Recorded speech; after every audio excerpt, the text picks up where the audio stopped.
होता है जब हम इनका प्रोडक्ट लेंगे तो ये प्योरली रियल, ये प्योरली रियल, पर इस वाली चीज़ में आयोटा का टर्म आ जाएगा तो वो इमेजिनरी बन जाएगा और हमारी ये कंडीशन फिर से वायलेट हो जाएगी। तो कॉम्प्लेक्स नंबर्स में आपको ये बात बखूबी पढ़ाई जाती है कि अगर किन्हीं दो कॉम्प्लेक्स नंबर्स का प्रोडक्ट और सम साइमल्टेनियसली रियल है तो वो दो नंबर्स एक दूसरे के डेफिनेटली कॉन्जुगेट पेयर्स हैं। And the converse is also true, उल्टा भी ट्रू है कि अगर दो कॉम्प्लेक्स नंबर्स एक दूसरे के कॉन्जुगेट पेयर्स हैं तो उनका सम और प्रोडक्ट साइमल्टेनियसली रियल होगा ही होगा। बहुत अच्छी बात है। अब यार आप कह रहे हो कि ये तो सिर्फ क्वाड्रेटिक में ट्रू दिखता नज़र आ रहा है, पर ऐसा नहीं है।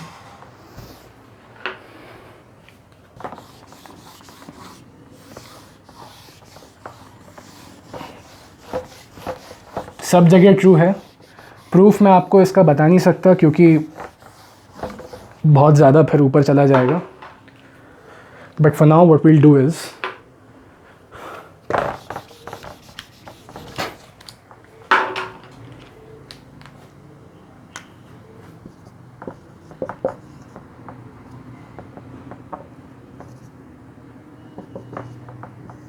अब ये एक general form of cubic equation है। मान लो इसके 3 रूट्स हैं और 3 ही होंगे, अल्फ़ा, बीटा और गामा, जिसमें से हमने बोल दिया, अच्छा उस पर बाद में कमेंट करेंगे। अब मैं अगेन इसको इसके फैक्टर के फॉर्म में लिख सकता हूँ।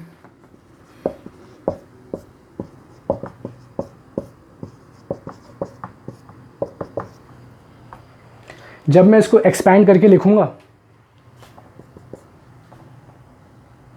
एक मिनट,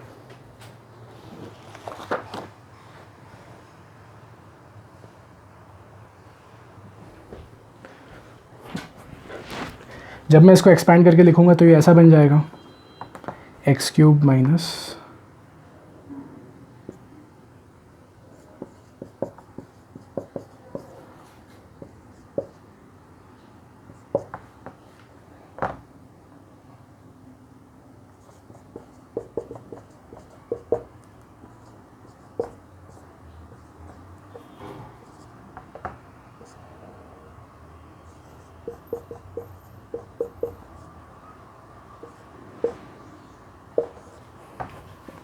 लीडिंग कोएफिशिएंट a से तो हम मल्टीप्लाई खैर कर ही रहे हैं, उससे कोई फ़र्क भी नहीं पड़ता है।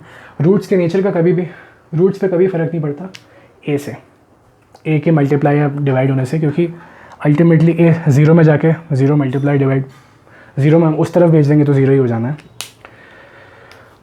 अब मैंने बोला कि क्यों हमको पेयर में ही इमेजिनरी रूट्स चाहिए और एक दूसरे के कॉन्जुगेट पेयर्स ही चाहिए।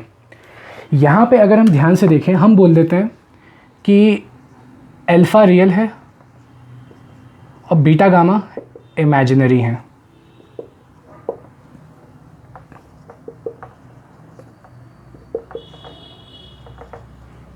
अगर ऐसा है तो अगर ये एक दूसरे के कॉन्जुगेट पेयर्स हैं, ए प्लस ए तो ले लिया है हमने, p प्लस आयोटा क्यू और p माइनस आयोटा क्यू, और वही कंडीशन यहाँ पे अप्लाइड है कि चारों कोएफिशिएंट्स जितने भी हैं वो सारे रियल नंबर को बिलोंग कर रहे हैं। ये सारी बातें हो ही तब रही हैं जब ये कंडीशन हमें गिवन है, जब ये रिस्ट्रिक्शन हमें गिवन है कि सारे कोएफिशिएंट्स रियल नंबर्स हैं, तो ही हम ये बातें कर रहे हैं, अदरवाइज तो कोई मतलब ही नहीं है। तो हमने देखा कि जब हमने इसको इस फॉर्म में लिखा तो अगर बीटा गामा इमेजिनरी हैं और एक दूसरे के कॉन्जुगेट पेयर्स हैं तो एक दूसरे के कॉन्जुगेट पेयर का जो सम होता है वो तो प्योरली रियल आता है। अल्फ़ा एक प्योरली रियल नंबर है और 2 प्योरली रियल नंबर्स का सम अगेन प्योरली रियल, तो ये वाला कोएफिशिएंट भी प्योरली रियल बन गया।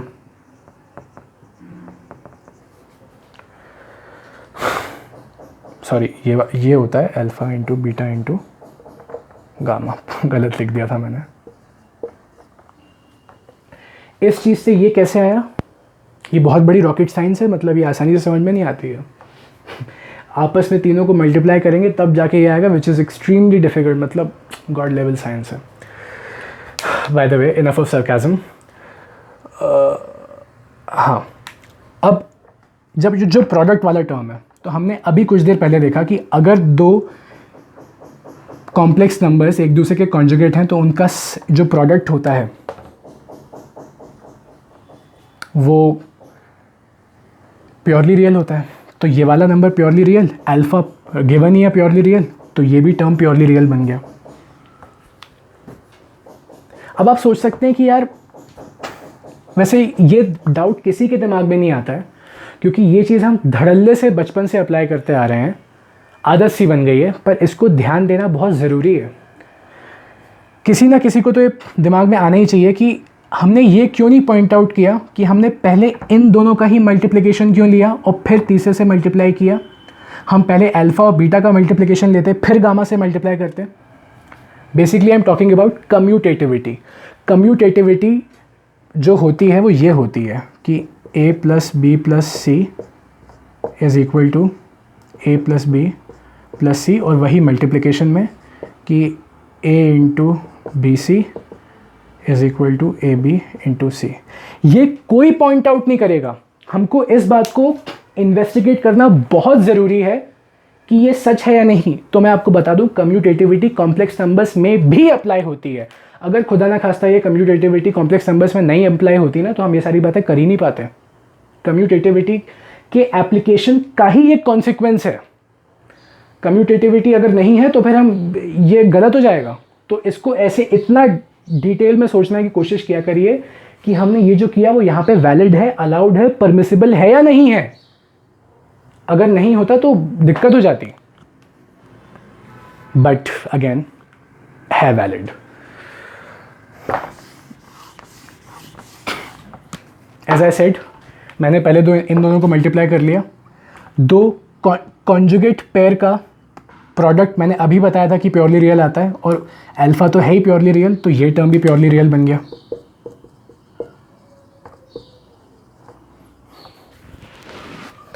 अब बचता है ये टर्म।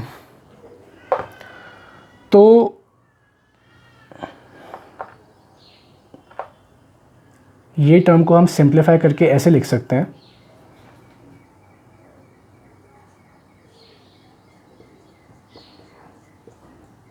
मैंने ये दो टर्म्स उठाए और ऐसे लिख दिया, प्लस बीटा गामा लिख दिया।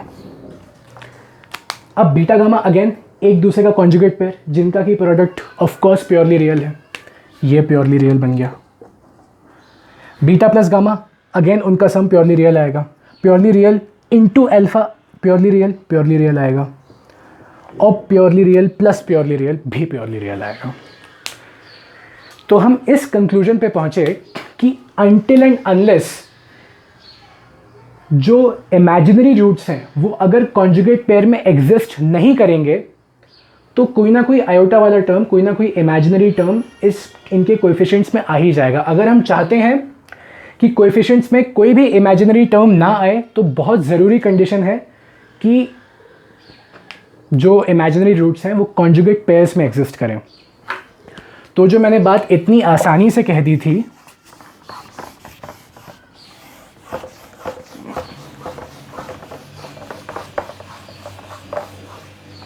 क्या कह दी थी कि जो ये क्वाड्रेटिक आई, इसकी सिर्फ तीन पॉसिबिलिटीज़ हैं। d ग्रेटर दैन 0 तो दो distinct and real, d equal to 0 तो दो रियल बट कोइंसिडेंट, जो भी है स्पेलिंग,